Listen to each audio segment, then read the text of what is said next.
দর্শক, এই মুহূর্তে আমরা রয়েছে ঢাকা চিফ মেট্রোপলিটন ম্যাজিস্ট্রেট আদালতের সামনে আমরা বারান্দায় রয়েছি। দর্শক, দৈনিক আমাদেশ পত্রিকার সাবেক ভারপ্রাপ্ত সম্পাদক মাহমুদুর রহমান নিম্ন আদালতে আজকে আত্মসমর্পণ করেছেন। মূলত সাবেক প্রধানমন্ত্রী শেখ হাসিনার ছেলে সজীব ওয়াজেদ জয়কে অপহরণ ও হত্যাচেষ্টা মামলায় 7 বছরের দণ্ডপ্রাপ্ত হওয়ার যে মামলাটি রয়েছে, ওই সেই মামলাটি মূলত আত্মসমর্পণ করেছেন তিনি। দর্শক, আপনাদেরকে জানিয়ে রাখি, গত শুক্রবার দেশে ফিরেছেন নির্বাসিত জীবন কাটানো আমাদের পত্রিকার সম্পাদক মাহমুদুর রহমান। প্রায় 5.5 বছর প্রবাসে তিনি ছিলেন। গত শুক্রবার মূলত তিনি তুরস্ক থেকে শাহজালাল আন্তর্জাতিক বিমানবন্দরে সকালে একটি ফ্লাইটে এসেছেন। দর্শক, এই সময় আসলে বিমানবন্দরে দেখা গেছে বিভিন্ন সাংবাদিক সংগঠনের নেতৃবৃন্দ এবং সাধারণ ছাত্র জনতা সহ সাধারণ স্তরের মানুষ সেখানে তাকে অভ্যর্থনা জানিয়েছিল।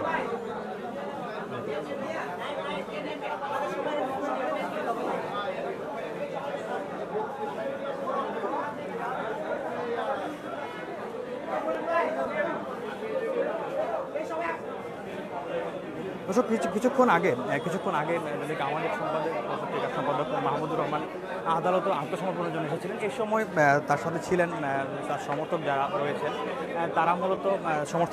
তারা মূলত তার সাথে এসেছিলেন এবং বিভিন্ন রকমের স্লোগান দিচ্ছিলেন। এই সময় আমরা গণমাধ্যমে কথা বলার চেষ্টা করেছিলাম আমার সম্পাদক মাহমুদুর রহমান। তিনি বলেছেন আসলে তিনি জেল থেকে বের হওয়ার পরে কথা বলবেন, তার আগে তিনি আসলে কথা বলবেন না।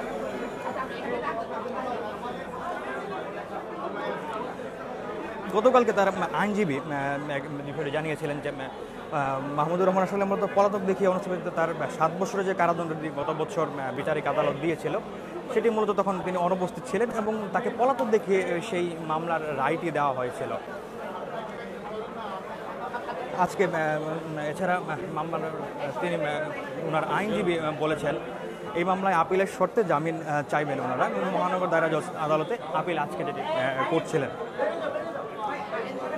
গতকালকে তার আইনজীবী যেমনটি বলেছিলেন, সাজার মেয়াদ অনুযায়ী সংশ্লিষ্ট আদালতের জামিন দেওয়ার এখতিয়ার না থাকায় মূলত তাকে কারাগারে যেতে হতে পারে। কারাগারে তাকে যেন ডিভিশন দেওয়া হয় সেই আবেদনও করবেন বলে ওনার আইনজীবী জানিয়েছিলেন গতকালকে। মাহমুদুর রহমান প্রতিমন্ত্রীর পদমর্যাদায় একসময় উপদেষ্টা হিসেবে দায়িত্ব পালন করেছিলেন। আইন অনুযায়ী তিনি মূলত কারাগারে ডিভিশন পাবেন বলে গতকালকে তার আইনজীবী বিষয়টি জানিয়েছেন। এছাড়া দর্শক, আপনাদেরকে আরও জানিয়ে রাখি, গতকাল শনিবার বিকেলে রাজধানীর পঙ্গু হাসপাতালে মূলত সাংবাদিক মাহমুদুর রহমান পঙ্গু হাসপাতালে যারা অসুস্থ রয়েছেন, বৈষম্য ছাত্র আন্দোলনে যারা অসুস্থ ছিলেন তাদেরকে দেখতে গিয়েছিলেন এবং এ সময় তিনি ওয়ার্ডে ঘুরে চিকিৎসাধীন ছাত্রদের এবং যারা অসুস্থ আহত রয়েছেন তাদের খোঁজ খবর নেন।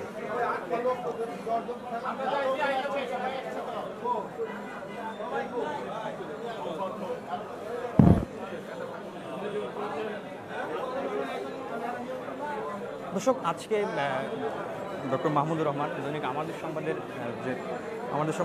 ভারপ্রাপ্ত সম্পাদক, তিনি আজকে আদালতে আত্মসমর্পণ করছেন। এই সময় আমরা দর্শক এই যে কঠোর নিরাপত্তা অবস্থান লক্ষ্য করছি, বিশেষ করে সেনাবাহিনী পুলিশের ব্যাপক অবস্থান আমরা দর্শক লক্ষ্য করেছি। দর্শক, এই মুহূর্তে আদালতের সামনেও আসলে আপনারা দেখতে পেয়েছেন, এজলাসের সামনেও পুলিশের সতর্ক অবস্থান লক্ষ্য করা যাচ্ছে।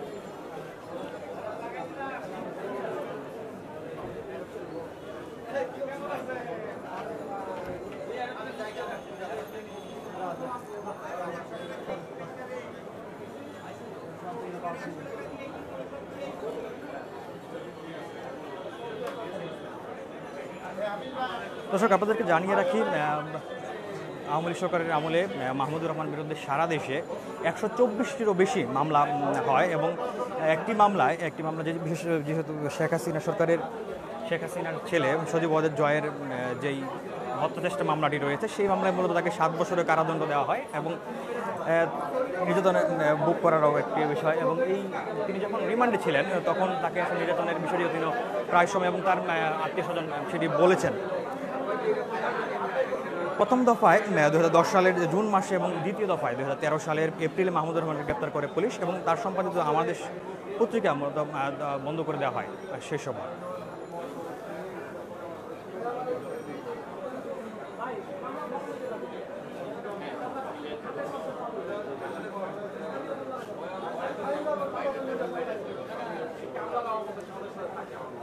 সাবেক প্রধানমন্ত্রী শেখ হাসিনার ছেলে সজীব ওয়াজেদ জয়কে অপহরণ ও হত্যা চেষ্টা মামলা 7 বছরের দণ্ডপ্রাপ্ত হওয়ার যেই মামলাটি রয়েছে সেই মামলাটিতে আত্মসমর্পণ করবেন আজকে আত্মসমর্পণ করেছেন মাহমুদুর রহমান।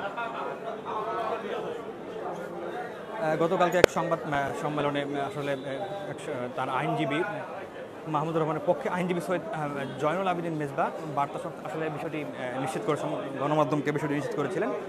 মূলত তিনি আইনজীবী আসলে জানিয়েছিলেন পলাতক দেখিয়ে মাহমুদুর রহমান উপস্থিতিতে 7 বছরের যে কারাদণ্ড দিয়েছে বিচারিক আদালত, এই আদালতের এই বিচারের বিশেষ করে এই রায়ের বিরুদ্ধে আজকে তারা আসলে আত্মসমর্পণ করে আপিল চাইবেন এবং জামিন চাইবেন তারা বলেছিলেন। গতকাল আইনজীবী যেমনটা জানিয়েছিলেন, সাজার মেয়াদ অনুযায়ী সংশ্লিষ্ট আদালতের জামিন দেওয়ার এখতিয়ার না থাকায় তাকে কারাগারে যেতে হতে পারে। আদালতের কারাগারে তাকে ডিমিশন যেন দেওয়া হয় সেই ব্যাপারে মূলত আবেদন করবেন বলে আইনজীবী জানিয়েছিলেন গতকাল।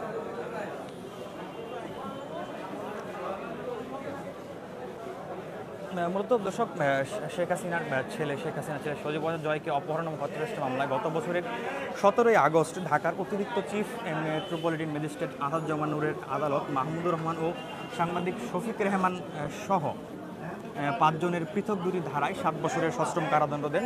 দণ্ডপ্রাপ্ত অপর 3 আসামি হলেন জাসাস নেতা মোহাম্মদ উল্লাহ, রিজভী আহমেদ সিজার ও মিজানুর রহমান ভূঁইয়া। মূলত আসামিদের দণ্ডবিধির 365 ধারার 5 বছরের কারাদণ্ড 5,000 টাকা অর্থদণ্ড দিয়েছেন আদালত। জরিমানার টাকা অনাদায়ী তাদের আরও 1 মাসের কারাভোগ করতে হবে। এছাড়া একই আইনে 120 খ ধারায় 2 বছরের কারাদণ্ড ও 5,000 টাকা জরিমানা অনাদায়ী আরও 1 মাসের কারাদণ্ড দিয়েছেন আদালত। 2 ধারার সাজা একসঙ্গে চলবে বলে বিচারক রায়ে উল্লেখ করেন। মামলার অভিযোগে মূলত দর্শক যেমনটি বলা হয়েছিল 2011 সালের সেপ্টেম্বরের আগে যে কোনো সময় থেকে এ পর্যন্ত বিএনপি সাংস্কৃতিক সংগঠন জাসাস সহসভাপতি মোহাম্মদুল্লাহ মামুন সহ বিএনপি ও বিএনপি নেতৃত্বাধীন জোটভুক্ত অন্যান্য দলের উচ্চ পর্যায়ের নেতারা রাজধানীর পল্টনে জাসাস কার্যালয়ে, আমেরিকার নিউ ইয়র্ক শহরে, যুক্তরাজ্য ও বাংলাদেশের বিভিন্ন এলাকায় আসামিরা একত্রিত হয়ে যোগ সাজসে তৎকালীন প্রধানমন্ত্রী শেখ হাসিনার ছেলে ও তার প্রযুক্তি বিষয়ক উপদেষ্টা সজীব ওয়াজেদ জয়কে আমেরিকায় অপহরণ করে হত্যার ষড়যন্ত্র করেন। 2015 সালের 3 আগস্ট বাদী হয়ে পল্টন মডেল থানায় মামলাটি করেন, পুলিশ মামলাটি করেছিল এবং 2018 সালের 19 ফেব্রুয়ারি এই 5 জনের বিরুদ্ধে মূলত আদালত অভিযোগপত্র দেয় পুলিশ। এই মামলায় মূলত সাবেক প্রধানমন্ত্রী শেখ হাসিনার ছেলে সজীব ওয়াজেদ জয় সহ 12 জন সাক্ষ্য দিয়েছেন।